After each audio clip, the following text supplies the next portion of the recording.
사도행전 16장 31절부터 40절.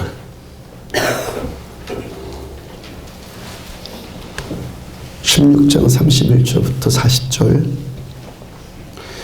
이르되 주 예수를 믿으라. 그리하면 너와 내 집이 구원을 받으리라 하고,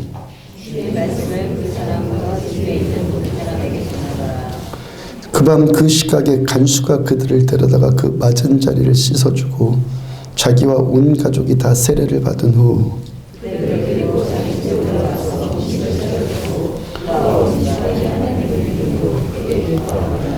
날이 새매 상관들이 부하를 보내어 이 사람들을 놓으라 하니,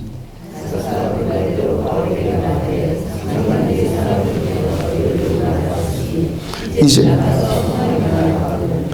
바울이 이르되 로마 사람인 우리를 죄도 정하지 아니하고 공중 앞에서 때리고 옥에 가두었다가 이제는 가만히 내보내고자 하느냐. 아니라 그들이 친히 와서 우리를 데리고 나가야 하리라 하는데,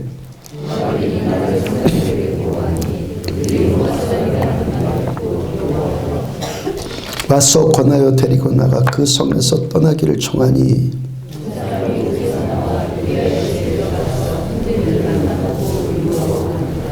아멘. 감옥에 갇힌 자유인, 이런 제목으로 사도행전 246번째 말씀 전해드리도록 합니다.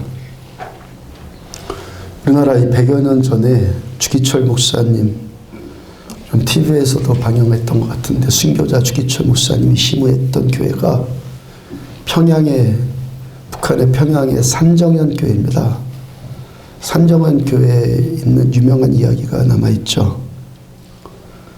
주기철 목사님이 아직 30대에 목사 안수 받기 전에 전도사님 때입니다. 당시 조만식 선생님이, 우리 민족의 지도자였던 조만식 선생님이 그 교회 장로님으로 있었어요. 조만식 장로님은 당시 민족의 지도자였고, 그 다음에 주기철 목사님과 장로님 사이가 두 분이 개인적인 관계로는요, 장로님이 이 주기철 목사님의 스승입니다. 스승. 주기철 목사의 스승이 장로님이셨다고요. 그 세월이 흘러서 이제는 주기철 전도사님이 산정현 교회의 담임 교육자가 되었고, 조만식 선생님은 장로로 교회를 섬기게 되었어요. 하루 조만식 장로님이 주일날 교회 오다가 사람을 만나서 잠깐 시간을 지체하는 바람에 예배 시간에 늦었습니다. 장로님이 교회에 들어와 보니까 전도사님이 설교하는 중이거든요. 그 문을 살짝 열고 조심스럽게 걸어서 자리에 살짝 앉았어요. 그때 주기철 전도사님이 강단에서 소리를 버럭 질렀습니다. 장로님이 예배 시간에 늦어도 됩니까? 늦게 와서는 앉기는 어디를 앉습니까? 서서 예배 드리세요. 교회 전체가 갑자기 찬물 끼얹듯이 썰렁해지지 않았겠습니까?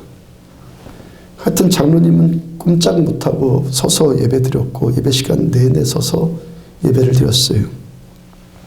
그 예배가 끝난 다음에 스승이었던 장로님이 제자였던 전도사님에게 와서 무릎을 꿇고 용서를 빕니다.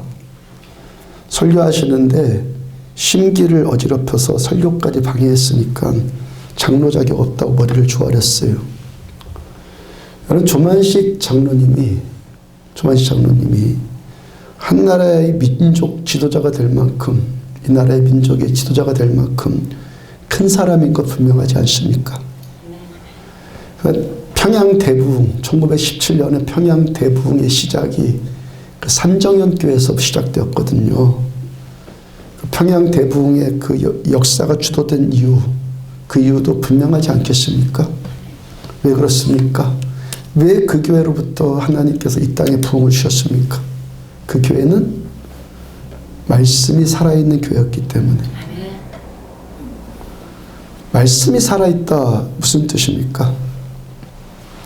저는 여기서 하나님의 말씀을 하나님의 말씀되게 전하고, 듣는 여러분들은 하나님의 말씀을 하나님의 말씀으로 들어요. 하나님의 말씀으로 듣는다고요.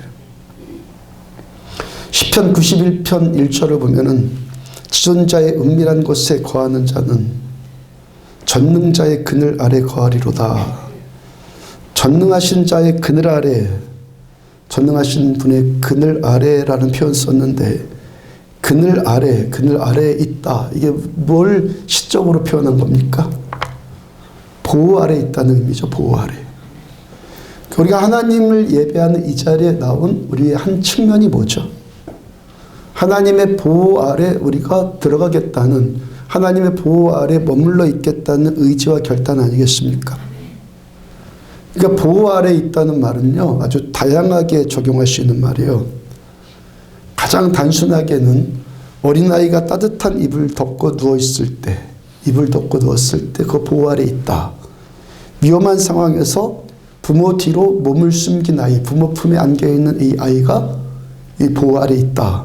좀 더 의미를 넓히면요, 우리가 살고 있는 이 나라와 강릉을 경찰이나 군대가 보호하고 있다. 이런 상황을 말할 수 있고요. 바깥에는 지금 북극의 한파로 꽁꽁 얼어붙어 있는데 이 건물 안에서 따뜻하게 거할 때 이것도 보호 아래에 있다라고 표현을 하죠. 보호 아래라는 말을 영어로 쓰면요, 언더커버입니다. 언더커버. 보호한다가 커버이고 언더가 몸 아래, 그래서 언더커버. 그러니까 이 언더커버라는 말이요, 비밀 첩보원을 말할 때 언더커버라고 그래요. 첩보원을 말할 때. 제가 TV에서 국가정보원을 주제로 해서 방영한 드라마를 제가 본 적이 있는데 거기에 주인공이 직업이 언더커버예요. 언더커버로 이 범죄 조직의 침투에 들어가서 어떤 일을 한다라는 내용을 담은 이 드라마였어요. 그러니까 이 첩보원이라는 말 아래는 어떤 의미가 들어있습니까? 자기 정체가 가려진다는 거죠. 무엇을 위해서? 자기 안전을 위해서. 첩보원은요, 자기 정체, 자기 신분이 철저하게 가리워지고 보호되어서 적에게 들키지 않으면서 자유롭게 활동할 수 있는 자를 첩보원이라고 그러죠. 우리가 언더커버 아래 있으면은 적군이나 환란 가운데서요, 안전하게 거하고 자유롭게 활동할 수 있다는 것입니다. 엄마 등에 엎여 있는 어린아이가 자기가 강해서 보호를 받습니까? 아이를 업고 있는 엄마가 강한 거죠. 우리가 강해서 평강 가운데 살 수 있다는 것이 아니라 전능하신 하나님의 보호가 우리를 덮을 때, 하나님의 보호가 우리를 덮을 때, 그 보호 아래, 언더커버 아래 있을 때 우리가 자유함과 확신 가운데 거할 수 있다는 거예요. 시편 91편 1절과 2절을 다시 보면 지존자의 은밀한 곳에 거하는 자는 전능하신 자의 그늘 아래 거하리로다. 내가 여호와를 가리켜 말하기를 저는 나의 피난처요 나의 요새요 나의 의뢰하는 하나님이라 하리니. 어떤 사람이 전능자의 그늘 아래, 언더커버 아래 보호를 받는다는 겁니까? 지존자의 은밀한 곳에 거하는 자, 전능자의 그늘 아래 거하는 자, 그죠? 아까 우리 찬양했죠? 주품에 거하소서, 주품에 품으소서. 주님 우리를 품어요? 내가 주님 안에 거해요? 이 거한다는 것이 우리가 주님 안에 거합니다. 거친 파도 날 향해 와도 주와 함께 잠잠히 날아오를 수 있는 것은 내가 주님 안에 거하기 때문입니다. 할 때 그러면 이 주님 안에 거한다, 이 주님의 보호 아래 거한다, 이것이 뭘 의미하는 거죠? 지존자의 은밀한 곳에 거한다, 전능자의 그늘 아래 거한다. 이 하나님의 보호를 받는데 여기서 중요한 단어가 거한다거든요. 그 다음에는 아래. 하나님 아래 거한다. 이게 무슨 뜻이죠? 어떤 사람이 하나님의 보호 아래 있다는 것입니까? 하나님 위에도 아니고 하나님 옆에도 아니고 하나님과 좀 멀리 떨어져서도 아니고 하나님 아래 거하는 사람, 하나님 아래 거하는 사람이 하나님의 보호를 받아요. 그럼 그게 도대체 어떻게 하는 거죠? 무슨 의미입니까? 하나님 아래 거. 노래하면 됩니까? 밤낮 노래만 하면 되겠네요. 하나님 아래 거한다는 것은 말씀 아래 거한다는 거예요. 곧 말씀의 권위 아래 있다. 말씀의 권위 아래 있어서 말씀의 덮개로 내가 보호함을 받는다는 거예요. 신학적인 용어인데 영역주권설이라는 말이 있습니다. 영역주권설. 농담으로 하는 말 가운데서요. 엿장수가 하루에 가위질을 몇 번 합니까? 그러죠. 엿장수가 하루에 가위질을 몇 번 합니까? 그렇죠. 엿장수 맘대로죠. 그러니까 엿장수가 몇 번 가위질을 해야 되느냐, 이건요, 그 문제에 대해서는요, 다른 사람이 정해주는 것이 아니에요. 아무리 엿장수라도요, 아무리 엿장수라도 엿장수만의 고유한 영역이 있다는 거예요. 엿장수만의 주권이 있다는 겁니다. 아무리 엿장수라도. 그러니까 우리들 각자의 영역, 삶의 영역, 우리들의 어떤 영역에 미치는 하나님의 뜻이 있고 그 뜻이 다 다르고 그 주권이, 그 권위가 고유하다는 것이죠. 그러니까 목사는 목사로서 교회 안에서 사명 다해야 되고, 국가는 국가로서 정치와 법 질서를 위해서 정치인들은 또 충성스럽게 일해야 되고, 그리고 이 모든 권위의 본질은 하나님께로부터 위임되었다고 성경은 말씀하세요. 목사만 기름 부음 받는 게 아니라 모든 권위는 하나님이 다 주신 거다 그래요. 그러니까 목사는 교회 안에서만 하나님께로 받은 이 권위를 이끌고, 권위를 가지고 교회를 이끌어 가야지, 제가 밖에 나가서도 목사라고 내세우면 되겠냔 말이에요. 제가 전에 테니스 할 때요, 안 믿는 분들과 부대낄 수 있던 곳이 거기였거든요. 그런데 거기 가서도 제가 목사이면 되겠습니까?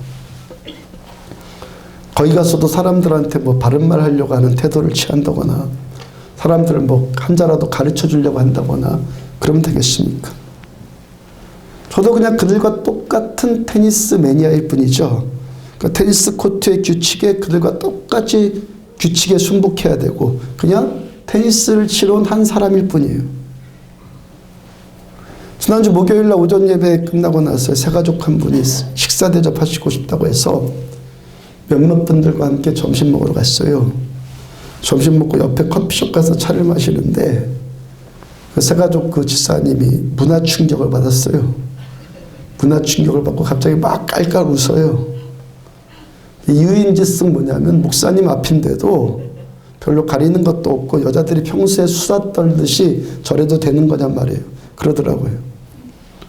제가 뭐 어떠냐고, 제가 있는 대로 살자고, 그대로 살자고 하지 않느냐고 제가 그렇게 했는데요. 제가 밥 먹고 커피 마시는 자리에서도 말씀의 대언자도 아니고, 여러분들이 평상시에 밥 먹고 차 마시듯이 그래야 될 것 아니겠습니까? 제가 거기에 있거나 말거나, 밥 먹는 자리는 밥 먹는 자리고, 차 마시는 자리는 차 마시는 자리죠.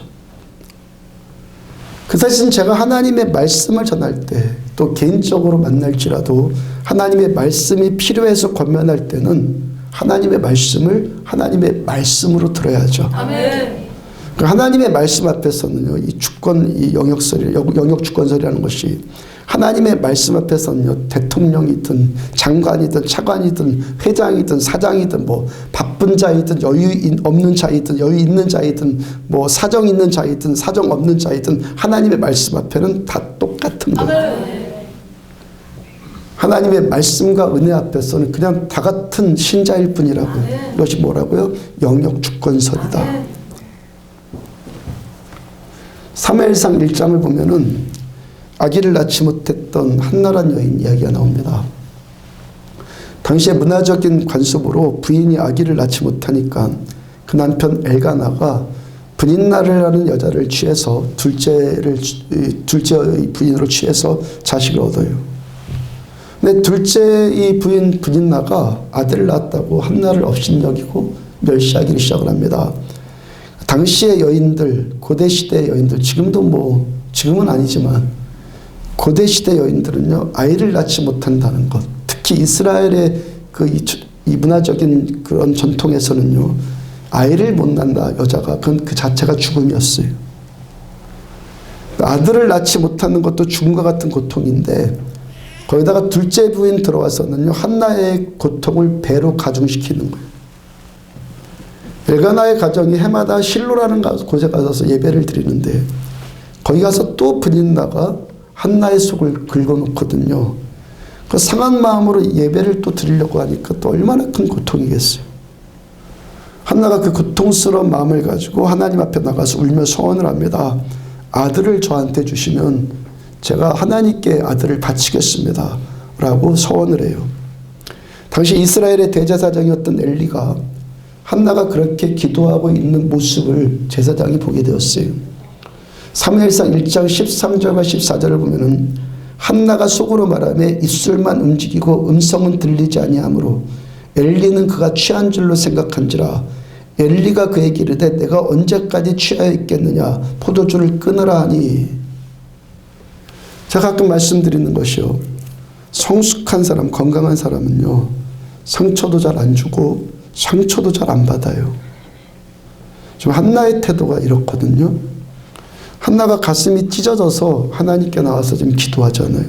얼마나 서럽고 얼마나 분하고 기가 막히든지 기도를 하는데 입술은 움직이는데 음성은 안 나와요.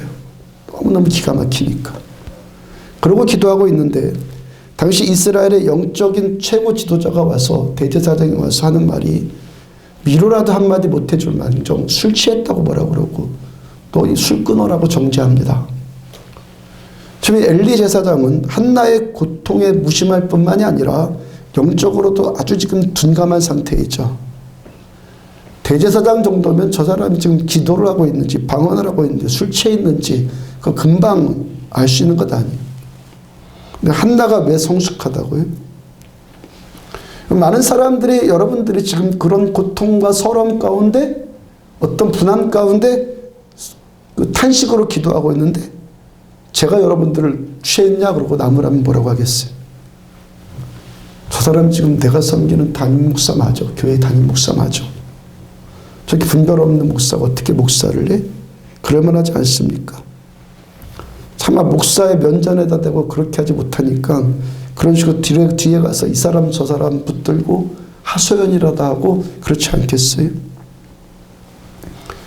여러분, 보통 믿는 가정에서, 예수 잘 믿는 가정에서 딸 낳았을 때 성경식으로 이름 짓고 싶으면요 거의 어떤 이름을 짓습니까? 뭐 사라, 한나, 에스터, 마리아 뭐 그런 이름 짓잖아요.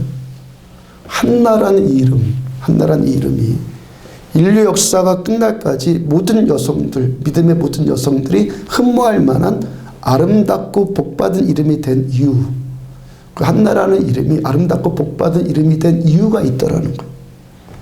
그 심한 모욕감, 그 심한 거절감을 느낀 한나, 그 한나가 어떻게 반응한가를 들어보시라고요. 사무엘상 그 다음 절 15절 16절을 보면은 한나가 대답하여 이르되 내 주여 그렇지 아니하니다. 나는 마음이 슬픈 여자라 포도주나 독주를 마신 것 아니요 여호와 앞에 내 심정을 통한 것뿐이오니 당신의 여종을 악한 여자로 여기지 마옵소서. 내가 지금까지 말한 것은 나의 원통함과 격분됨이 많기 때문이다 하는지라. 이 태도가 한나가 한나된 이유예요. 여러분들 어떤 분 개인적으로 불러서 권면을 하면은 거기도 상처 모르는 걸 권면하겠죠. 저는 뭐 술 취한 기도하는 사람 뭐 술 취했다고 뭐라고 하겠습니까? 옳은 걸 이렇게 하십시오라고 권면하면요 몇 주 교회 안 나오는 분들도 있어요. 한나가 어떻게 한나가 지금 한나에게는요 2주 전에 말씀 전해드린 나르시즘이라는 것, 자기가 너무 귀한 것, 자기가 너무 중요한 것, 이런 태도 지금 찾아볼 수 없거든요. 한나는요 엘리 제사장의 그 직분과 엘리의 그 제사장의 권위에 도전하는 말 한마디도 하지 않아요. 그 대신에 뭐합니까? 자신의 처지, 자신의 감정 상태만 알리는 그 정도의 선에서만 지금 말을 하고 있어요. 제사장 엘리의 언행이 분명히 지금 잘못되었어요. 한나는 하나님을 경외하는 여인이었고 엘리는 하나님과 지금 영적으로 아주 멀어져 있는 상태예요. 보통 관계가 문제가 생기면 거의 쌍방간에 문제가 많은데 지금 이 상황에서 한나가 잘못한 것 거의 없고 엘리만 거의 지금 잘못을 했거든요. 근데 지금 한나가 좀 성숙하게 대처하고 있는 것이 지금 뭐죠? 한나는 엘리의 자기를 향한 엘리의 어떤 행동에 집중하지 않았고 한나는 지금 자기의 행동에 집중을 해요. 자기의 행동. 저 사람이 저가 어떻다는 것이 아니라 내가 이 상황에서 어떻게 해야 될까? 해야 될 나의 태도에 지금 집중하고 있다고요. 한나는 지금 그가 잘못한 것 때문에 자신까지도 잘못하지 않아요. 저 사람이 악하다고 해서 자신까지도 악해지지 않더라는 거예요. 하나님을 경외한다. 하나님을 경외한다는 사람의 태도가 어떻습니까? 한나는 하나님께 지금 순종할 뿐만이 아니라 하나님께서 부여하신 권위, 그 주권적 영역 주권설에 말한 그 권위를 향해서도 겸손하게 지금 복종하고 있어요. 한나는 지금 자기 중심적인 태도나 자신의 어떤 감정 이런 걸 가지고 이 상황에 지금 대처하지 않는다고요. 지금 한나가 붙든 것은 뭐죠? 자신에게서 올라오는 어떤 판단이 아니라 하나님의 판단을 붙들어요. 하나님께서 지금 옳다고 하는 것이 나한테 옳다고 하시는 말씀이 뭐지? 하나님께서 나한테 지금 틀리다고 하시는 하나님의 말씀이 뭐지? 여기에 한나는 집중을 한다는 거예요. 저 사람의 행동, 어떤 행위에 집중하지 않고 하나님 앞에서 취해야 할 나의 태도, 하나님 앞에서 보여야 될 나의 행동에 한나는 지금 집중하고 있다는 거예요. 그 권위가 지금 어떻습니까? 한나 자신에게 아주 매우 부당한 대우를 하고 있잖아요. 그런데 한나의 관점으로는 지금 이 권위가, 지금 저 권위가 나에게 부당한 대우를 하기 이전에 이 권위는 하나님께서 세우신 권위다라는 믿음이 있단 말이에요. 하나님을 경외하는 이 경외, 이 권위가 나에게 어떤 모습, 저 사람이 나한테 어떤 모습을 보이느냐 이전에 이 권위의 본질을 지금 한나는 보고 있어요. 이 권위의 본질은 하나님이시다라고 지금 한나가 보고 있단 말이에요. 그다음 17절과 18절 보면은 엘리가 대답하여 이르되 평안히 가라. 이스라엘의 하나님이 내가 기도하여 구한 것을 허락하시기를 원하노라 하니 이르되 당신의 여종이 당신께 은혜 있기를 원하나이다 하고 가서 먹고 얼굴에 다시는 근심빛이 없더라. 엘리에 대한 한나의 태도 여전히 변함이 없어요. 엘리가 지금 자기를 축복해 주니까 당신의 여종이 당신께 은혜 있기를 원합니다 하면서 엘리의 축복을 진심으로 받아들이고 엘리의 축복에 진심으로 감사 표현을 해요. 그 다음에 어떤 일 벌어졌죠? 그 다음 20절 엘가나가 그 남편이 그의 아내 한나와 동침함에 여호와께서 그를 생각하신지라. 하나님께서 한나를 생각하신지라. 하나님께서 한나의 가정 엘가나를 생각하셨느라 말씀하셨는데 어떤 그 가정에 한나의 어떤 면을 지금 생각하셨겠습니까? 하나님이 생각을 하셨다. 어떤 걸 생각하셨겠어요? 그 다음 21절 한나가 임신하고 때가 이름에 아들을 낳아 사무엘이라 이름하였으니 이는 내가 여호와께 그를 구하였다 함이더라. 한나가 아이를 낳고 싶은 그 소원대로 아들을 얻었어요. 그 다음에 아들의 이름을 하나님께서 아들을 주셨다는 의미로 사무엘이라고 지었어요. 자식 없는 여자가 자식 얻고 싶지 않은 사람도 있습니까? 특히 그 고대 사회 이스라엘의 그 문화 가운데서 우리나라도 수십 년, 20년 전만 해도 그런 문화 아니었어요?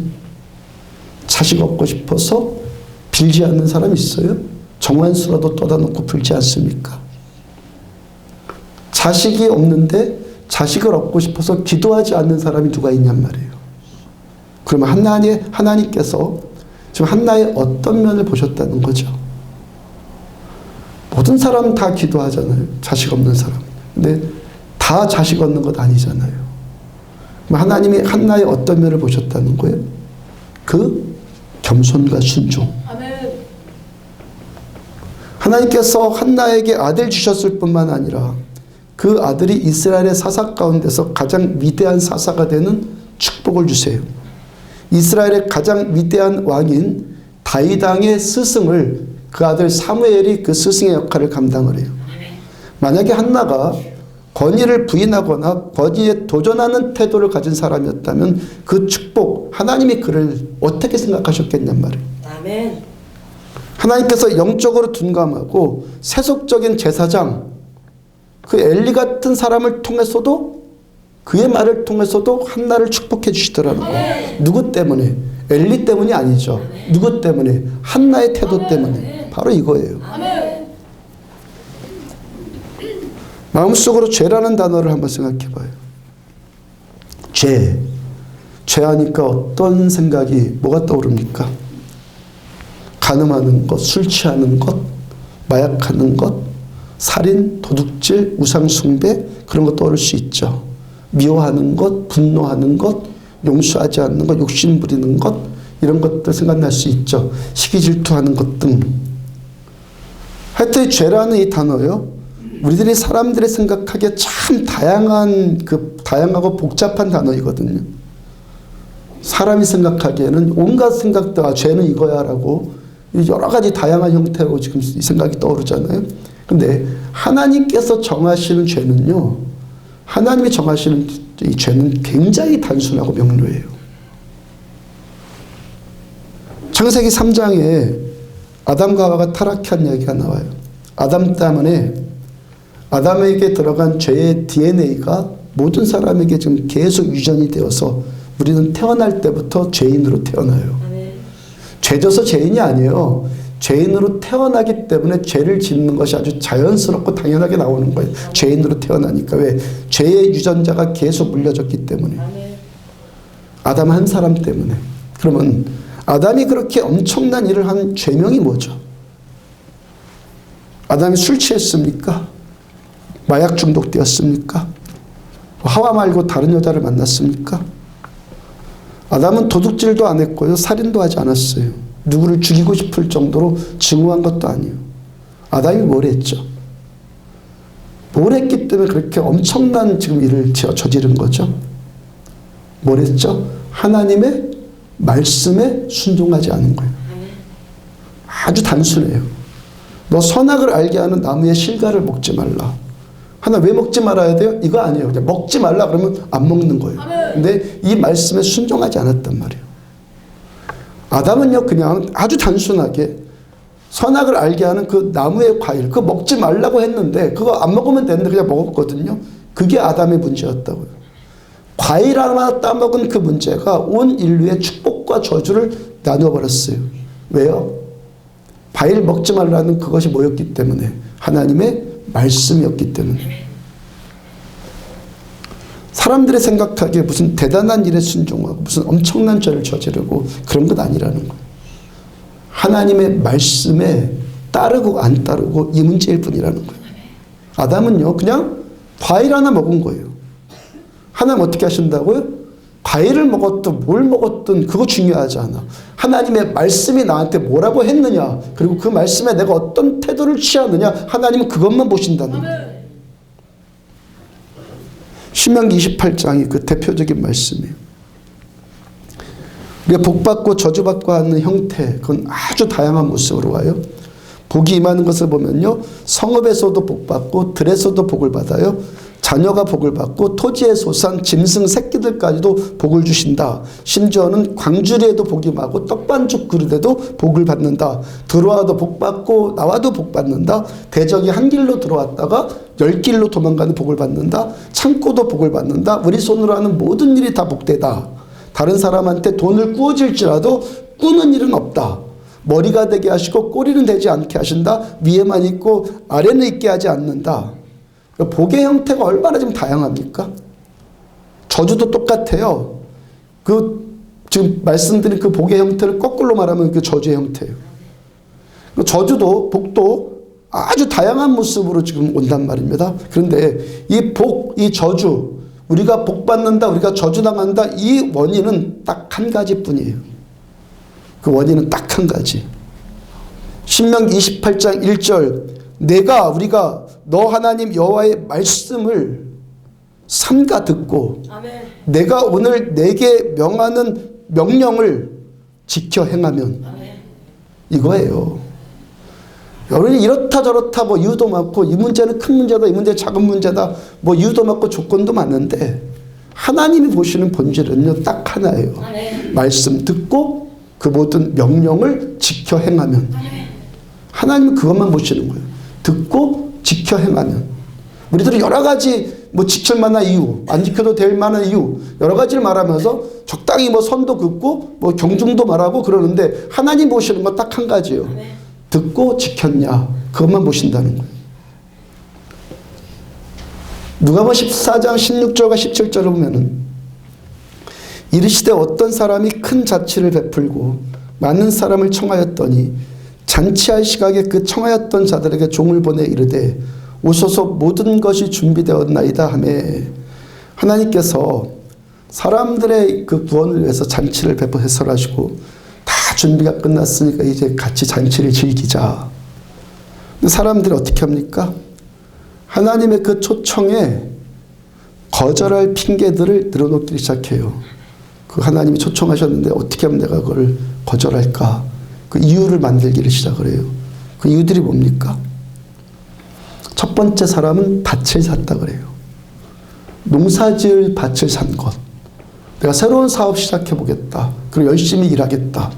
내가 돈 벌어보겠다. 이게 잘못입니까? 이게 잘못이냐고요. 그것도 무례하게 막 상스럽게 거절한 것도 아니고 아주 예의를 지켜가면서 정중하게 거절했단 말이에요.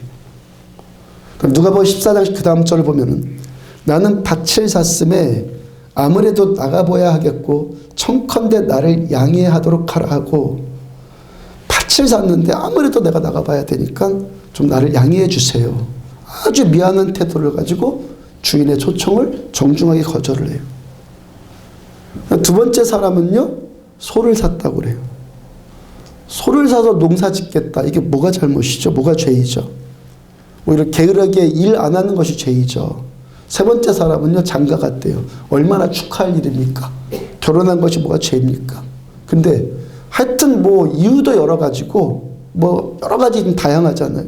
근데 이것들에 대한 하나님의 지금 반응이 뭐죠?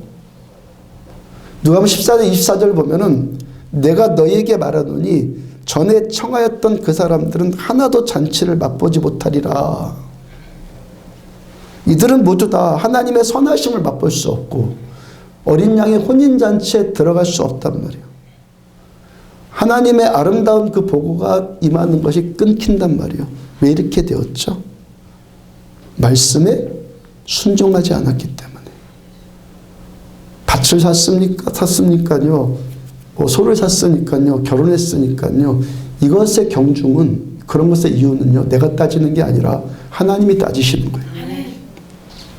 그 일의 심각성은요, 우리 하나님 백성들, 여러분 하나님이 나의 주님 맞습니까? 주님 맞아요? 하나님이 나의 주님이면은 일의 심각성은 내가 왈가왈부할 것 아니에요. 중요하고 안 중요한 것은 주인님이신 우리 주님이 따질 일이에요. 하나님이 결정하시는 거예요. 중요하고 안 중요한 거는 하나님이 결정하신다. 우리가 지금 따져야 될 것은 뭐죠? 지금 이 말씀이 하나님의 말씀이냐, 이것만 따지면 되는 거예요. 하나님의 말씀이기 때문에 나는 아무런 계산도 조건도 환경도 따지지 않고 그냥 말씀이면 무조건 순종하는 것. 이것이 뭡니까? 순종이에요. 반대로 하나님이 말씀했는데도 따르지 않는 것, 이게 뭐예요? 불순종. 이것이 죄라는 거예요. 다시 말씀드리지만 어떤 문제의 크기나 심각성은 내가 따지는 것이 아니에요. 환경이 이렇잖아요. 현실이 어떻잖아요. 지금 이 문제 시급하잖아요. 이런 것은요, 내가 따질 일이 아니라 다만 우리들은 뭡니까? 하나님의 말씀이고, 이게 하나님의 말씀이냐, 나는 이 말씀에 순종하고 있느냐, 이것만 따지면 되는 거예요. 하나님의 생각과 내 생각이 같아지는 것, 하나님이 중요하게 생각하면 나도 중요한 것, 하나님이 필요하다고 말씀하신 것을 나도 필요하다고 여기는 것, 이것이 뭡니까? 순종이고, 이것이 뭐라는 겁니까? 복. 복, 저주와 복. 이것이 하나님의 말씀이냐 아니냐, 이것만 중요하고 그 말씀에 대해서 내가 어떤 태도를 취하느냐. 그러죠. 한나는 말씀에 반응을 한 거지 엘리에게 반응한 거 아니에요. 환경에 반응한 거 아니에요. 어떤 현실에 반응한 거 아니에요. 하나님의 말씀이 뭐냐, 여기에만 반응을 했다는 거예요. 그랬더니 하나님이 한나를 기억하시더라. 한나를 생각하시더라. 하나님 말씀 듣습니까? 그랬더니 하나님께서 한나를 생각하시더라. 어제 오병이어에서 저녁 먹는데 김정수 집사님이요. 그 전날 저녁이, 그러니까 금요일날 저녁이겠죠. 우리 교회 새신자를 비롯한 초신자 세 분이 오셔서 식사하셨던 이야기를 해주세요. 뭐 한 분은 위에서 뭐 미니 뭐를 하시는 분이고, 또 한 분은 그 앞에서 그 알레보를 하시는 분이고, 또 한 분은 그 분이 전도하시는 분이고, 집사님 세 분이서 주고받는 이야기를 듣고 있는데 무슨 생각이 들었냐면, 이분들이 우리 교회에서 처음 신앙생활하고 있는 것, 저분들이 처음 여기서 신앙생활하는 것이 참 부럽다는 생각이 들었다고 그래요. 새로 전도되신 새신자분이, 새로 오신 분이, 처음 오신 분이 이것저것 막 의문이 생기는 것을 그분들끼리 식사하면서 물어보셨나 보죠.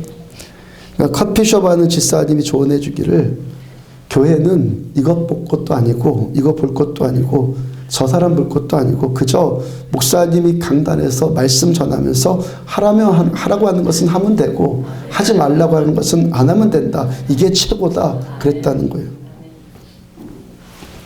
집사님의 그 이야기를 들으면서 저분들 참 잘 배웠구나. 그런 생각이 들더라는 거죠.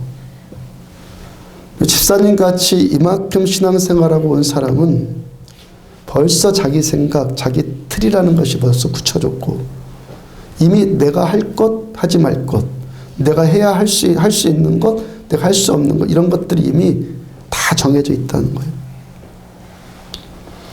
근데 이분들을 보니까요, 자기 판단이라는 것을 내려놓고 오직 말씀이 뭐라고 하느냐, 그러고 있으니까 참 잘 배웠다는 생각이 들었고 부럽다는 생각이 들더라는 거예요. 여기까지 목회하면서요, 교회 공예배에 한 번도 빠지지 않고 다 드리는 분이 있었어요. 새벽 예배도 한 번 빠지지 않아요. 저는 깨지 못해서 1년에 한 두세 번 정도는 빠지는 것 같은데 이분은 한 번도 안 빠져요. 어떤 사람은 그분의 그런 열심 보면서요, 저 사람의 신앙이 나의 롤 모델이라고 하고 내가 저분의 신앙처럼 되고 싶다, 그런 분도 있었어요. 근데 이분은요, 목사가 권면을 하면 제가 나쁜 거 권면하겠습니까? 죄짓자고 하겠습니까? 이런 걸 같이 한번 해봅시다 그러잖아요. 그럼 어떤 말을 하면요, 어떤 말은 듣고 어떤 말은 안 들어요. 본인에게 좋게 느껴지면 하고 그렇지 않을 것 같으면 안 하는데 절대 안 해요. 지금 이분은요, 신앙생활 하는 것 중에서 가장 나쁘게 하는 거예요. 가장 나쁘게 하는 거예요. 종교생활 열심히 하는 것으로 공예배 한번 빠지지 않고 새벽 예배 한번 빠지지 않고 종교생활 열심히 하는 것으로 내 믿음 좋다고 자기 스스로도 속고 그걸로 남도 속이고 있는 거예요. 참 믿음은, 믿음 좋다는 참 믿음은요, 믿음의 열매는 순종이에요. 순종. 순종은 내가 하고 싶다, 내가 하기 싫다, 내가 할 수 있다, 할 수 없다, 이런 것이 아니에요. 순종 그런 게 아니에요. 순종은요, 주님의 말씀이니까 순종하고 주님께서 부여하신 권위니까 순종을 하는 거예요. 여러분들이 저의 어떤 개인적인 권면을 들으면서 합시다, 맙시다, 하세요, 마세요 하는 소리 듣는 것, 그것도 은혜예요. 이거 합시다, 이거 하지 맙시다. 개인적으로 그런 소리 제가 권면하는 것도 은혜라고요. 그런 소리 안 듣는다는 것이 알아서 잘해서 안 들을 수도 있겠지만 반면에 너무 잘 알아서 잘한다는 말일 수도 있기 때문에, 저 사람은 너무 잘해서 너무 잘 알아서 하니까 그냥 알아서 하도록 그냥 놔두는 거죠. 그게 복인 것 같습니까? 결국 순종하는 사람이 복 받아요. 전부 순종하는 사람이 전부 복 받고 끝까지 순종하는 사람이 끝까지 복을 받는 거예요. 나의 종교 생활에 속지 말라고요. 하나님의 복은요, 순종하는 사람에게 임하는 거예요. 제 말씀 아니요, 성경 전체가 창세기부터 요한계시록까지 계속 말씀하시는 것이 그 내용이에요. 말씀에 순종하면 복 받는다. 마태복음 7장 24절을 보면은 그러므로 누구든지 나의 이 말을 듣고 행하는 자는 그 집을 반석 위에 지은 지혜로운 사람 같으리니. 집을 반석 위에 지은 지혜로운 사람. 반석이 뭐죠? 반석? 성경에서 반석을 누구라고 말해요? 하나님. 여호와는 나의 반석. 하나님 나의 반석. 어떤 사람이 하나님의 언더커버 위에 그 집을 짓는다는 거예요? 나의 이 말을 듣고 행하는 자. 그다음 26절. 나 이 말을 듣고 행하지 아니하는 자는 그 집을 모래 위에 지은 어리석은 사람 같으리니. 예수님께서 마태복음 5장부터 7장까지 예수님의 첫 번째 설교인 산상수훈이란 주옥같은 말씀을 전하고 나서 마지막으로 결론 맺는 말씀이 이 말씀이에요. 나의 이 말을 듣고 행하는 자는, 나의 이 말을 듣고 행하지 아니하는 자는, 이것이 산상수훈의 결론이에요. 듣고 행하는 자는, 듣고 행하지 아니하는 자는, 이게 결론이에요. 믿음은 뭡니까? 내가 들었다, 내가 많이 안다, 내가 많이 깨닫는다, 다른 사람보다 깨달음의 깊이가 좋다, 내가 뭘 잘한다, 종교생활이 뭐 익숙하다. 믿음은 이런 걸로 결정되는 것 아니에요. 주님 말씀 그대로. 믿음은요, 듣고 행한다, 듣고 행하지 않는다. 믿음은 이것으로 결정되는 거예요.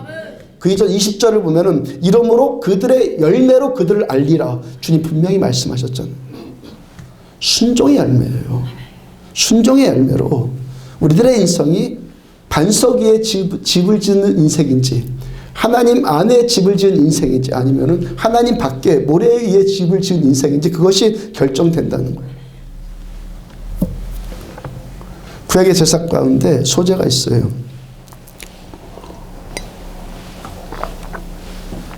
소제는요, 곡물을 고운 가루로 만들어서 드린 제사예요. 곡물로 제사 드릴 때는요, 그 원형 그대로 드릴 것이 아니라 다 갈아서 가루로 드려야지만 하나님께서 받으시는 제물이 된다는 거예요. 그래서 오르티스란 분은요, 성도를 어떻게 표현하냐면 으깬 감자가 돼야 된다고 그랬어요. 으깬 감자. 으깨진다는 것이 뭐죠? 고운 가루가 된다는 것, 형태가 사라져본다는 것이죠. 고운 가루가 되기 위해서 어떻게 된다는 겁니까? 깨져야 된다는 거예요.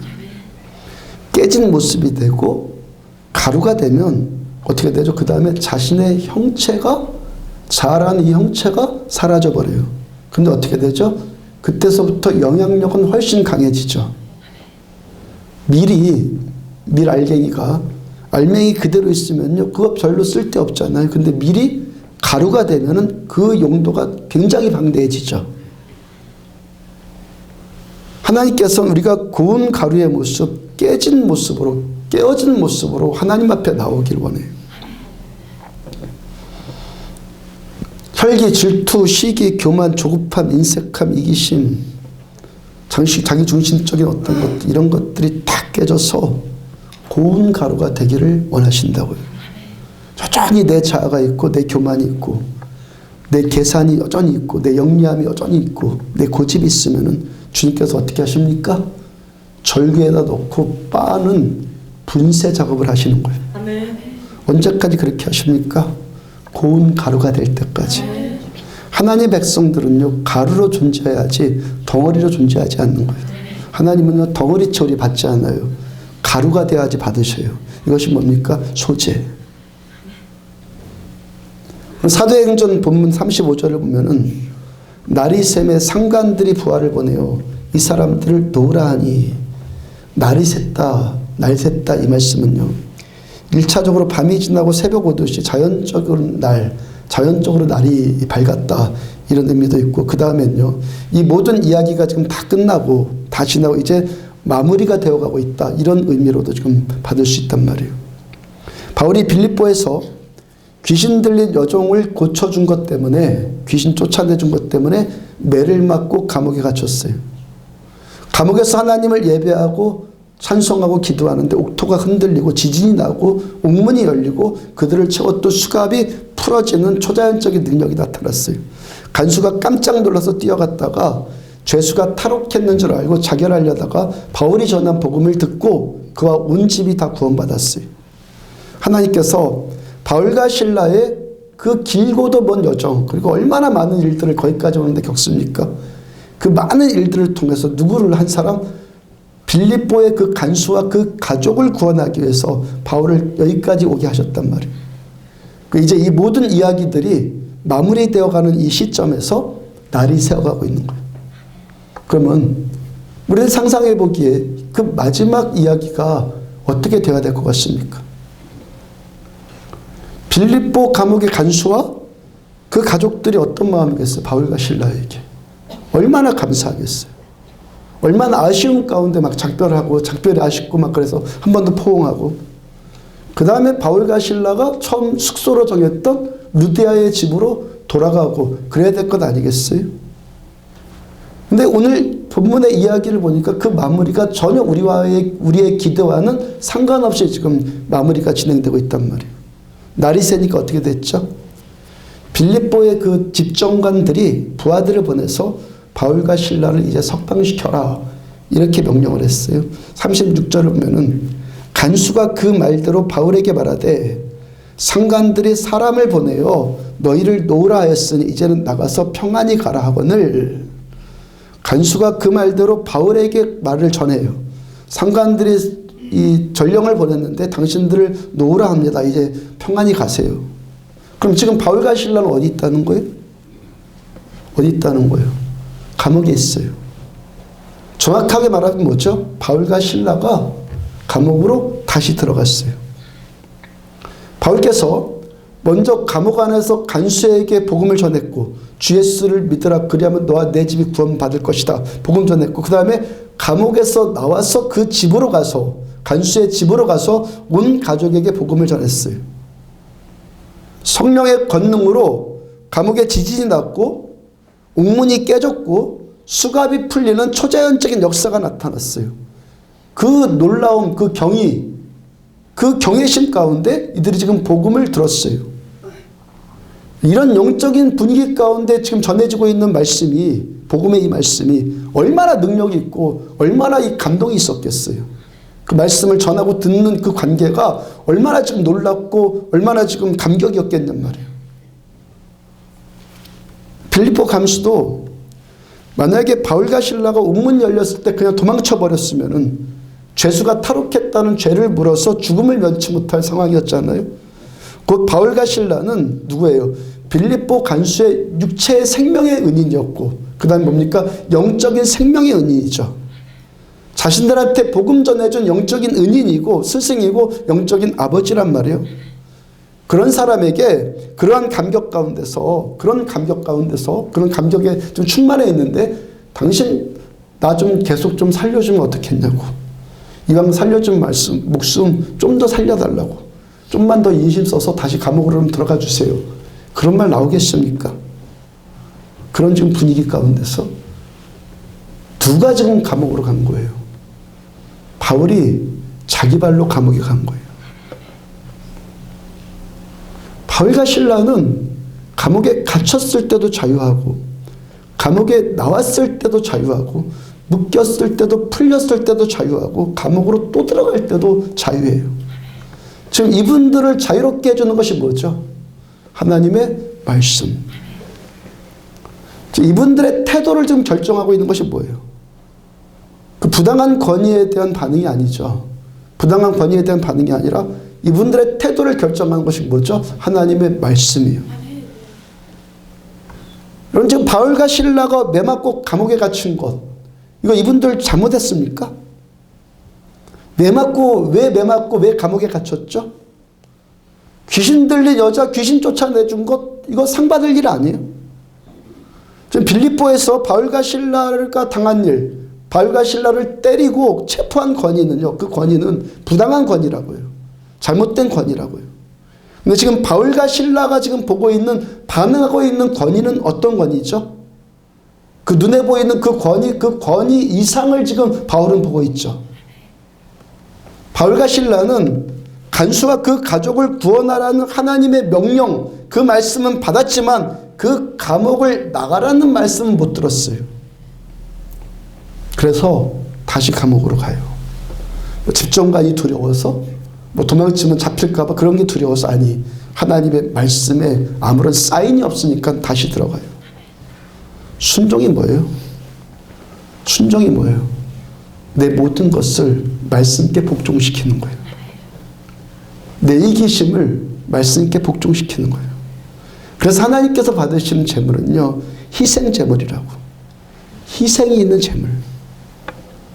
바울과 실라 어떻게 합니까? 또 자기를 죽이는 희생의 순종을 하나님께 올려드려요. 그리고 반석 위에 집을 지은 사람 같으니, 반석 위에 집을 지은 어떤 사람? 지혜로운 사람. 반석에 집을 지은 사람이 지혜로운 사람이다. 저 여러분들은 똑똑하고 영리한 사람들 되지 말고 지혜로운 사람들 되십시오. 하나님은 영리한 사람과 함께 하시지 않고 지혜로운 사람과 함께 하세요. 지혜로운 사람이 어떤 사람이라고요? 말씀을 듣고 행하는 사람. 하나님께서 왜 바울과 함께 하셨고 왜 바울을 이렇게 위대하게 쓰셨죠? 바울은 절대 순종의 사람이었어요. 바울은 절대 순종의 사람이었다고요. 어제 오후에 집사님 한 분이 한 사람 모셔와서 전도하게 되었어요. 이분 이야기를 듣기 전에 얼핏 보기만 해도요, 저 사람 참 고생 많이 하면서 살았겠구나 그런 생각이 들더라고요. 그분 이야기를 들어주고 당신 여기에 왜 왔습니까? 뭐 하려고 지금 제 앞에 왔습니까? 물어봤어요. 그리고 대답도 제가 해드렸어요. 이래도 안 풀리고 저래도 안 풀려서 저래 가도 안 되고 스님이 이렇게 하라고 했는데 그렇게 해봐도 안 되고 그래서 여기 왔죠. 그렇다고 대답을 해요. 마태복음 11장 28절 말씀을 먼저 전해드렸어요. 그 말씀 가운데서 수고하고 무거운 짐진 자들아 다 내게로 오라 내가 너희를 쉬게 하리라. 하나님은 당신이 수고하고 무거운 짐 때문에 고통받는 것 그거 쉬게 해주신 분입니다. 하나님은. 그 말문을 열었어요. 그리고 당신 죄인이라는 것, 죄를 가지고는 천국에 못 가고 지옥에 간다는 것, 당신 죄를 대속해 주기 위해서 예수님께서 십자가에서 못 박혀 죽으셨다는 것, 영접하는 자 곧 그 이름을 믿는 자들에게는 하나님의 자녀가 되는 권세를 주셨다는 것, 계속 복음을 전했어요. 잘 알아들었습니다. 제가 믿겠습니다. 근데 정리해야 될 일이 조금 있어서요. 명절 지나면 꼭 오겠습니다. 저한테 그랬어요. 그리고 또 한 가지 전해드렸어요. 처음에 수고하고 무거운 짐진 자들아 다 내게로 오라 내가 너희를 쉬게 하리라. 이 말씀 그 바로 다음의 말씀도 또 전했어요. 나는 예수님은 마음이 온유하고 겸손하니 나의 멍에를 메고 내게 배워라. 그리하면 너희 마음이 쉼을 얻으리니. 예수 믿는다는 것은 이제부터는 당신 마음대로 살지 않고 예수님의 멍에를 메고 예수님처럼 온유하고 겸손한 삶을 추구했다는 것과 같은 말입니다 라고 분명하게 전했어요. 이분이 스님이 뭘 하라고 해서 뭔 일을 했는데 제가 보니까 그 일이 예수 믿는데 별 도움 안 될 것 같은 일이거든요. 그 일도 정리하시라고. 그 일 정리하시고 새로운 일 찾아보겠습니까? 그 일 정리하고 새로운 일 하겠습니까? 라고 물어봤어요. 저는 남 밑에서 일해본 적 없거든요. 그리고 저는 지금 오른팔이 한참 전부터 쓸 수 없을 만큼 아파서 누구 밑에 가서 다른 일 하는 게 두려워요. 당신 지금 예수님과 같은 멍에 맨다고 했잖아요. 지금까지 당신이 당신 믿고 살아도 안 됐고 스님 말 믿고 살아도 안 됐고 예수 믿는다는 것은 예수님께 당신의 인생 전부를 건다는 거예요. 예수님께 다 맡겨드리고 예수님만 의지하고 예수님 따라 산다는 거예요. 그러면 당신한테 예수님이 쉼 주시겠다는 거예요. 말하니까 예 그렇게 믿을게요. 안 할게요. 그거 정리할게요. 그러시더라고요. 이제 기도를 해드리는데 머리에 손을 얹고 처음 기도를 해드리고 어떠냐고 물어봤어요. 머리에 손 얹고 이분이 아픈 오른쪽 팔 아픈 팔에 어깨부터 손가락까지 뭐라고 표현할 수 없는 막 이상한 느낌, 뭐 처음 경험한 그런 경험, 뭐 우리들은 아는 그 경험, 그 경험된다고 그래요. 그리고 팔 한번 들어보라고, 돌려보라고, 흔들어 보라고. 아파요, 안 아파요? 하나도 안 아파요.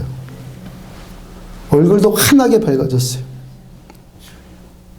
당신 예수 믿겠다고 결심했고, 예수님께서 원하시는 것 하겠다, 원하시지 않는 건 안 하겠다고 하신 거니까 그 약속을 예수님이 들으시고 당신 팔 지금 고쳐주시는 겁니다.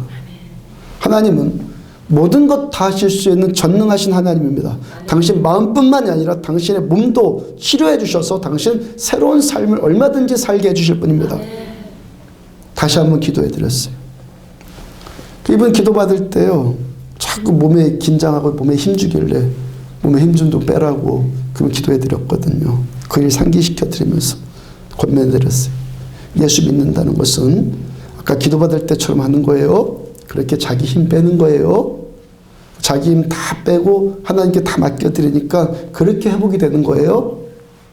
알겠습니다 하고 가시더라고요.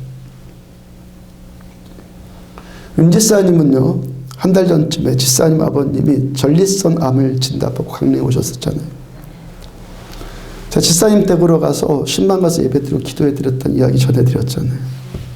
말씀 전하고 기도해드리는데 지사님 어머니도 아버님 장로님도 많이 우셨다고요. 윤지사님이 말해주시는 것이 그때 아마도 아버님이 예배드리고 우신 것은 신앙생활 34년 만에 처음일 거라고. 그날 심야 기도에 예배 때도 오셨는데 그렇게 4시간 예배 드린 것도 아마 난생 처음이었을 것이라고.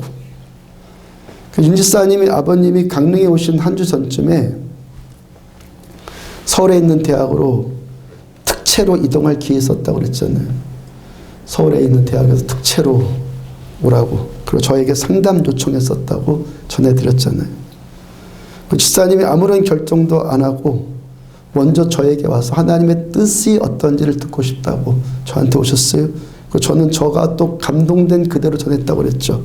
그 지사님은 그대로 순종하기로 했어요. 자, 아버님을 위해서 기도해 드릴 때 어떤 마음에 감동이 왔냐면, 어떤 기도를 했냐면, 하나님,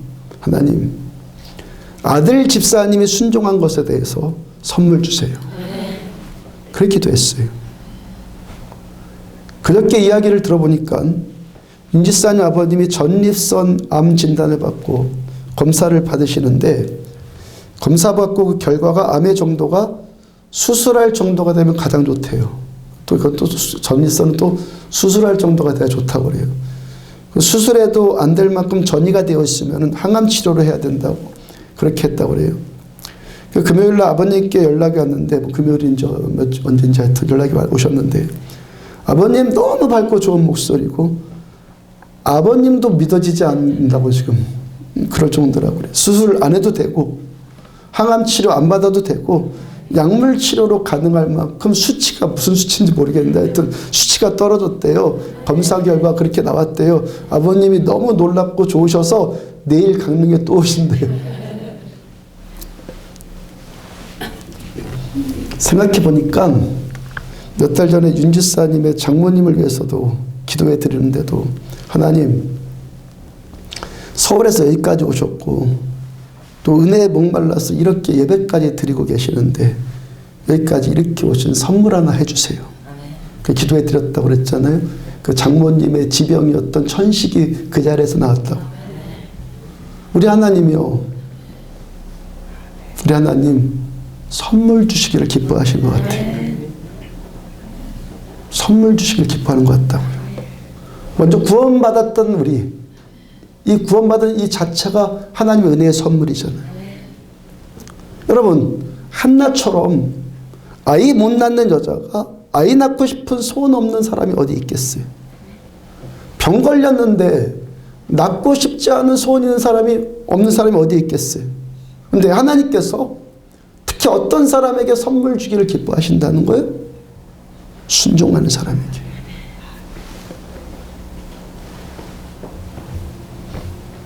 김사만 목사님의 간증 가운데 목사님 이런 고백했어요. 목사님 지금까지 찬양 가운데 가장 많은 은혜를 받고 눈물 가장 많이 흘린 찬양이 좀 이따 설교 끝나고 우리가 함께 부를 찬송 주님 뜻대로 살기로 했네라는 복음성이었다고 그래요. 가장 많이 은혜 받은 것. 목회 시작하시고 개척하고 15년 동안 죽어라고 하는데도 안 되는 거예요. 예수님을 위한다고, 주님의 나라를 위한다고, 교회를 위한다고 그 한 몸 다 버쳐도 몸이 가루가 될 정도로 해도 안 되더라는 거예요. 누구보다 기도도 열심히 했고, 예수님을 위한다고 힘써 일하는데도 하루 세끼 밥도 제대로 먹을 수 없을 만큼 비참한 형편에 빠졌다는 거예요. 제대로 먹지도 못하고 고생만 하니까 몸은 지칠 대로 지쳤고 병까지 났고 교회도 안 되고 아무런 길도 안 열리고. 목사님이 그렇게 된 이유를요, 목사님의 경험, 삶의 그 믿음의 여정 가운데 아주 간단하게 고백을 해요. 주님 뜻대로 하지 않았다는 거예요. 예수님 놔두고 내가 다 했다는 거예요. 그 한 이유는 아주 고상하죠. 아주 종교적이죠. 하나님의 뜻 같죠. 전부 다 뭐 딴 거 됐겠습니까? 다 하나님의 마음에 맞는 것 같은 일을 했는데 다 예수님 놔두고 내가 다 했다는 거예요. 나같이 잘하고 나같이 열심히 하는 사람이 어디 있습니까? 나같이 주님 앞에서 이렇게 살려고 하는 사람이 어디 있습니까? 내가 좀 교회를 부흥시키겠다는데 주님을 제가 영화롭게 해드리겠습니다. 이런 마음을 했다는 거예요. 예수님의 뜻에 순종하는 것이 목회이고 그것이 신앙생활인데, 예수님 뒷전에 두고 온갖 옳은 것들, 온갖 좋은 것들 다 내가 해보겠다고 그랬다는 거예요. 나중에 그래서 길 다 막히고 더 이상 어떻게 견딜 수 없는 지경까지 가서 어느 교회 심야예배, 철야예배에 갔는데요, 누가 와서 특성으로 이 찬양을 부르더라는 거예요. 주님 뜻대로 살기로 했네. 주님 뜻대로 살기로 했네. 주님 뜻대로 살기로 했네. 뒤돌아서지 않겠네. 그 찬양 가사가 목사님 가슴에 꽉 막히더라는 거예요. 얼마나 눈물이 쏟아졌는지 몰랐다고 그래요. 이제부터 내가 나를 버리고 주님 뜻대로 순종하는 길로 나서려고 하니까 그렇게 은혜가 되고 눈물이 걷잡을 수 없을 만큼 막 흘러내리더라는 거예요. 목사님이요, 몇 년을 그 찬송 부르면서 은혜 받았다고 그래요. 그 다음부터 목회의 길이 열리더라는 거예요. 내 힘으로 안 하니까 열리더라는 거예요. 그전에는요, 그렇게 설교를 잘해보려고 해도 교인들 은혜 못 받았는데, 이제는요, 이 정도 막 대충 해도 성도들이 은혜를 받는다는 거예요. 목사님이 후배 목사님들한테 목회 잘하는 비결이 뭐냐고 물어볼 때가 있다고 그래요. 그래 목사님께서 대답하시기를, 특별한 비결? 아무것도 없다고. 오히려 특별한 것 없어서 더 잘 된다고. 전에는 특별한 것 많아서 아무것도 안 됐는데 이제 특별한 것 아무것도 없으니까 되더라는 거예요. 뭐예요? 그냥 주님께 순종하는 것.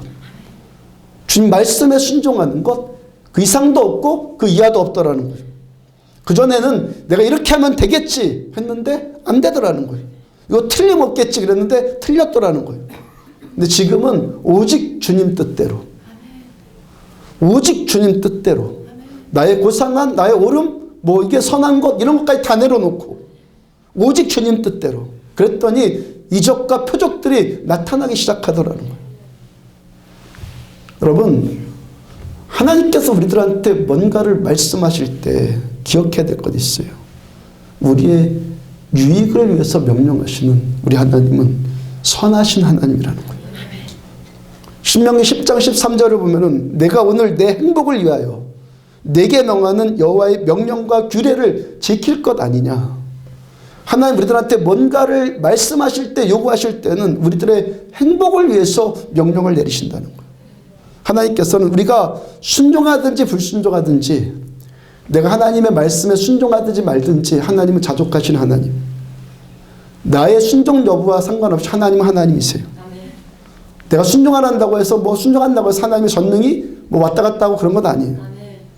내 대신 내가 순종하고 불순종하고 여기에 따라서 내 삶이 바뀌는 거예요. 하나님의 하나님 되심은 영원히 그대로예요. 근데 내가 말씀에 순종하면 내 인생이 바뀌는 거예요. 이사야 66장 2절 보면은 나 여호와가 말하노라 내 손이 이 모든 것을 지었으므로 그들이 생겼느니라.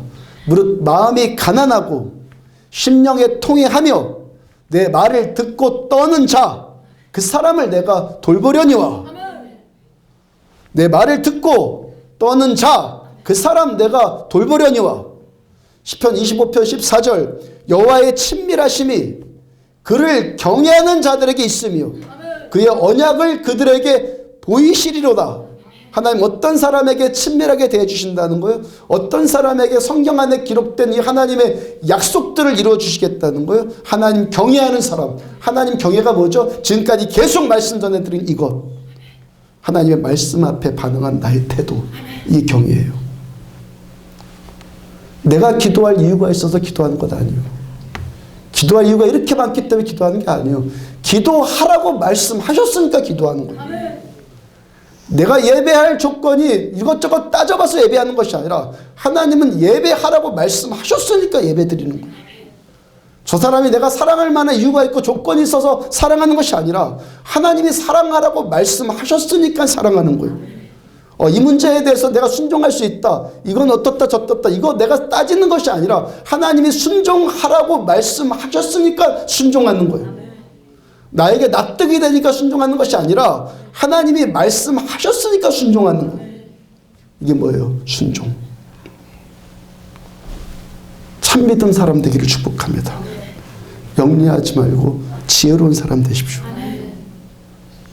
참 믿음의 사람 되셔서 우리들의 이 믿음을 정말 축복해 주시는, 신앙 좋은 척 안 해도 정말 신앙이 좋아지는, 내가 말하고 다니지 않아도 하나님의 은혜가 그냥 자동적으로 나타나는 하늘의 사람들, 이 복, 이 은혜 누리시기를 주의 이름으로 축복합니다. 그래서 찬양합시다. 주님 뜻대로 살게 되는 찬양합시다.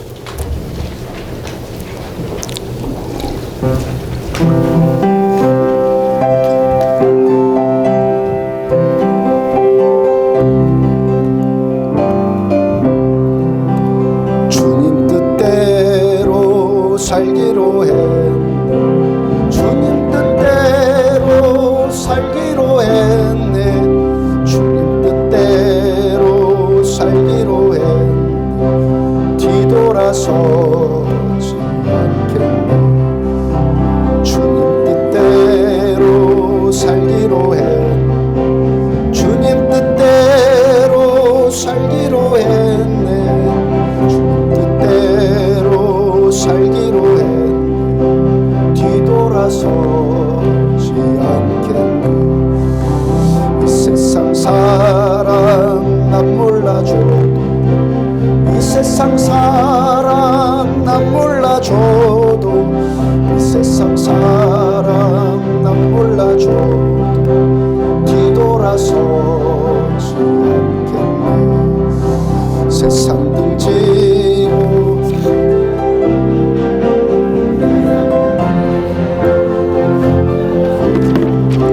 세상 등지고 십자가 보고 뒤돌아서지 않게. 주님 뜻대로, 주님 뜻대로 살기로 해. 주님 뜻대로 살기로 했네. 주님 뜻대로 살기로 해. 뒤돌아서 주님 뜻대로, 주님 뜻대로 살기로 해. 주님 뜻대로 살기로 했네. 주님 뜻대로 살기로 했네. 뒤돌아서지 않겠네.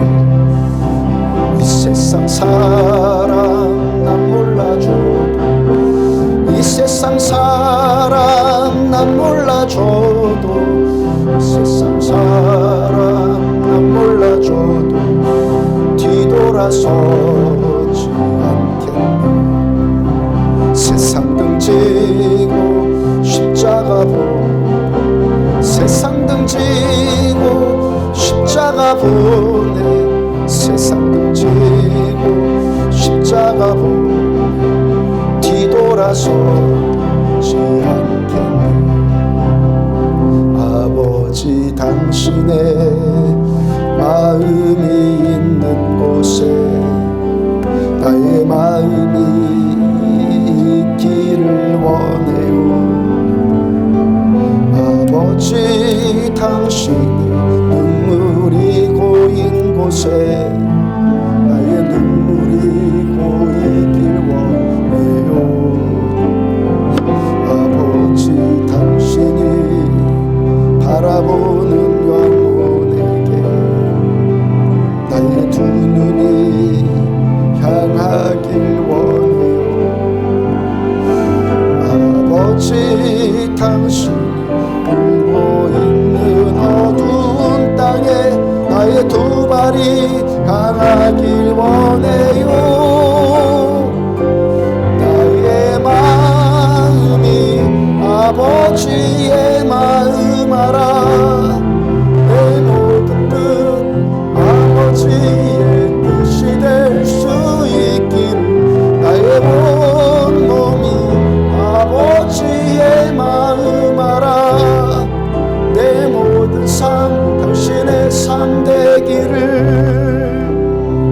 아버지 당신의 마음이 있는 곳에 나의 마음이 있기를 원해요. 아버지 당신 눈물이 고인 곳에 나의 눈물이 고이길 원해요. 아버지 당신이 바라보는 영혼에게 나의 두 눈이 향하길 원해요. 아버지 당신이 울고 있는 어두운 땅에 나의 두 발이 향하길 원해요. 나의 마음이 아버지의 마음 알아. 내 모든 뜻 아버지의 뜻이 될 수 있기를 나의 온몸이 아버지의 마음 알아. 내 모든 삶 당신의 삶 되기를. 나의 마음이 아버지의 마음 알아. 내 모든 뜻 아버지의 뜻이 될 수 있기를 나의 온몸이 아버지의 마음 알아. 내 모든 삶 당신의 삶 되기를. 아버지 당신의 마음이 있는 곳에 나의 마음이 있기를 원해요. 아버지 당신의 눈물이 고인 곳에 나의 눈물이 고이길 원해요. 아버지 당신이 바라보는 영혼에게 나의 두 눈이 향하길 원해요. 아버지 당신 울고 있는 어두운 땅에 나의 두 발이 향하길 원해요. 나의 마음이 아버지의 마음 알아. 내 모든 뜻 아버지의 뜻이 될 수 있기를 나의 온몸이 아버지의 마음 알아. 내 모든 삶 당신의 삶 되기를. 나의 마음이 아버지 나의 마음이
당신 보이는 어두운 땅에 나의 두 발이 강하길 원해요.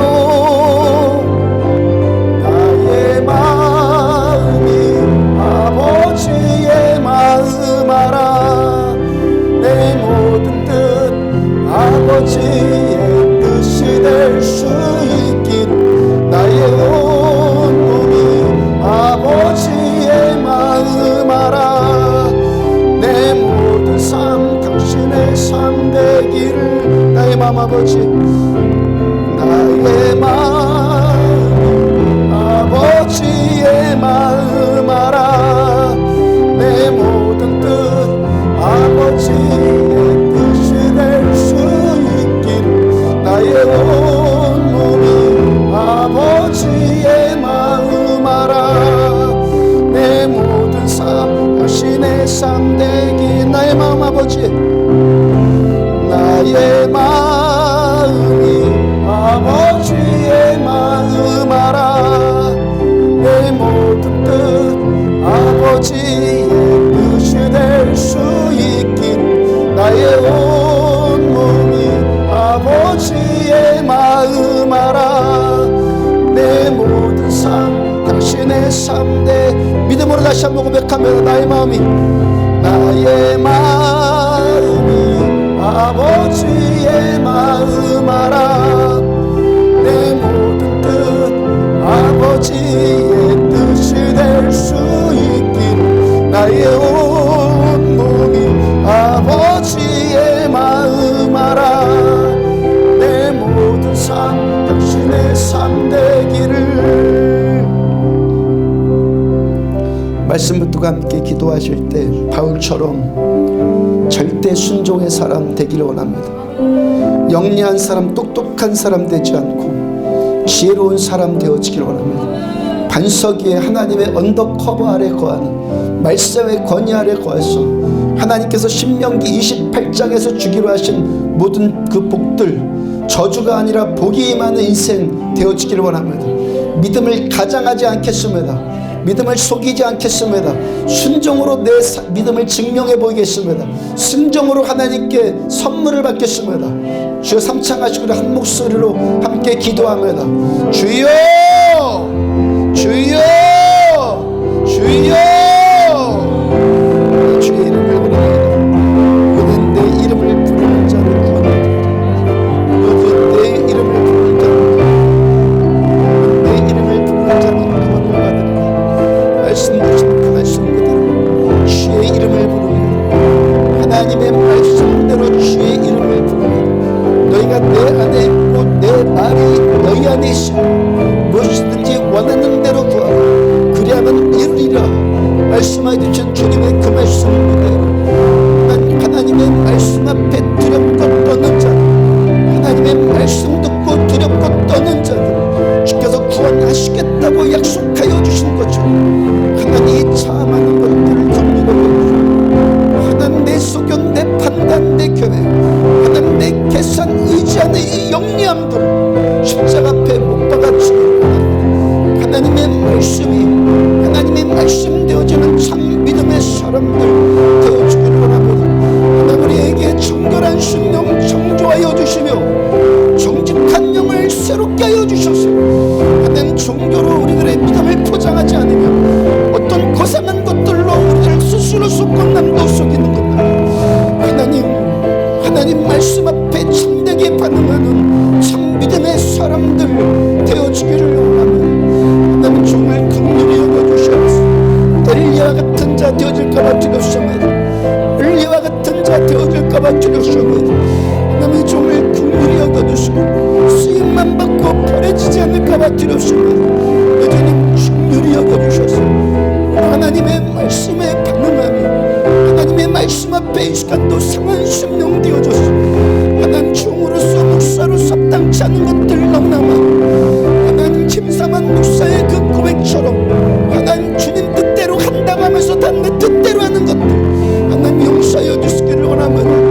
아버지 용서하여 주시기를 원합니다. 이 말씀을 듣고 행하는 자라요, 말씀 듣고 지켜 행하는 자라요, 그 집을 반석 위에 둔 사람 같다고 말씀하여 주시는 것처럼 주님의 말씀 이 믿음 묵상하여 지혜로운 자 되어주기를 원합니다. 말씀 듣고 하나님 종교적인 감화만 받는 것 아니라 하나님의 말씀이 말씀으로 선포되어지고 하나님의 말씀이 하나님의 말씀으로 임하여지는 하나님 교회가 교회되어지는 예배가 예배되어지는 참교회 되어지기를 원합니다.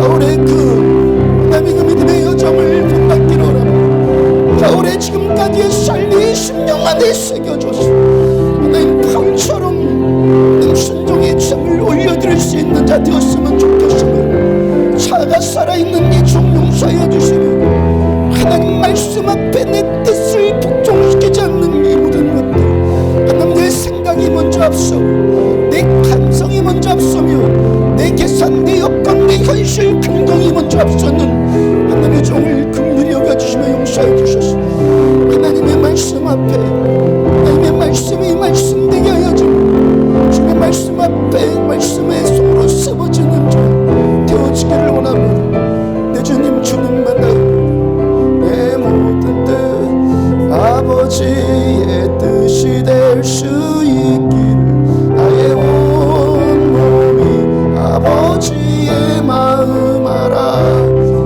내 모든 삶 당신의 삶 되기를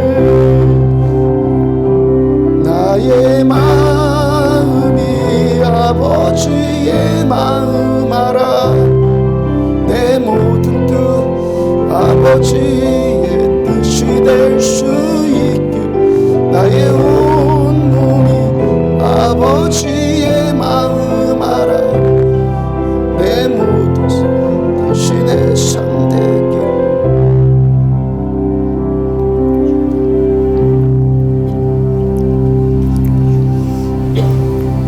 하나님의 말씀을 경외해서 하나님의 말씀 앞에 두렵고 떠는 자를 내가 권면하리라 내가 권념하리라 두렵고 떠는 자를 구원하리라 말씀하셨는데 말씀 앞에 두렵고 떤다는 것 경험도 못 해보고 그런 경험 있었을지라도 다 이제 잊어버린 우리들의 모습을 주님 긍휼히 여겨 주옵소서. 종부터 엘리 같은 자 될까봐 두렵습니다. 쓰임받고 버림받을까봐 주님 두렵습니다. 말씀을 말씀되게 전하지 못했던 것들을 주님 용서하여 주시며 우리들 모두에게 말씀을 말씀되게 듣지 않았던 것들을 주님 용서하여 주옵소서. 내가 좋게 생각하고 내가 옳다고 여겨지는 몇 가지로 치부했던 모든 거짓됨을 회개합니다.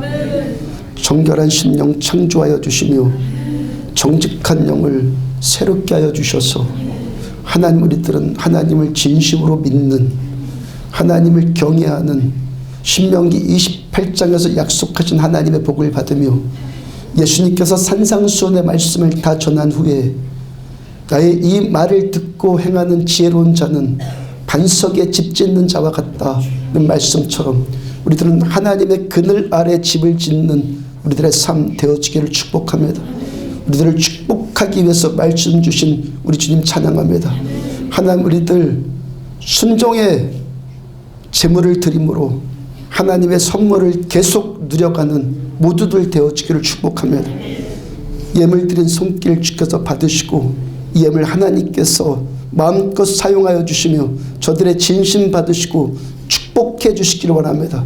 다음 세대들을 축복합니다. 하나님 우리들보다 믿음 더 좋기를 원합니다.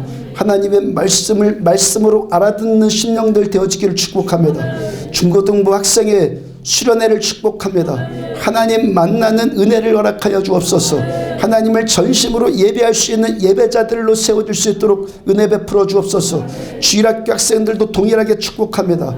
다음 세대들 모두를 동일하게 축복합니다. 하나님을 알고 하나님을 아는 예배자들로 세워지는 우리 세대들 되어지기를 축복합니다. 말씀 붙들고 회개하고 이 말씀 따라 살기로 결단한 모든 자들을 이 시간 또 축복합니다. 주 예수 그리스도 이름으로 전능자의 구원이 이 시간 임할지어다.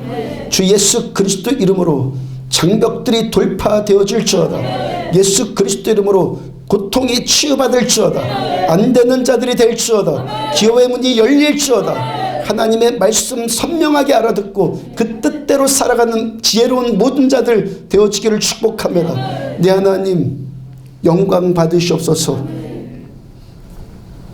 지금은 생명이신 우리 주 예수 그리스도의 은혜와 하나님 아버지의 무한하신 사랑과 성령님의 내주 인도 교통하심이 말씀 듣고 순종하는 지극히 단순한 이 믿음의 수준 위에 세워지고 우리 믿음 가짜가 아니라 참믿음 되기를 소원하는, 그래서 하나님께 영광 올려드리며 이 땅에 복음과 구원의 통로들로 쓰임받기를 원하는, 복의 통로들로 쓰임받기를 원하는 종과 사랑하는 성도들의 지금부터 영원토록 함께 하실지어다.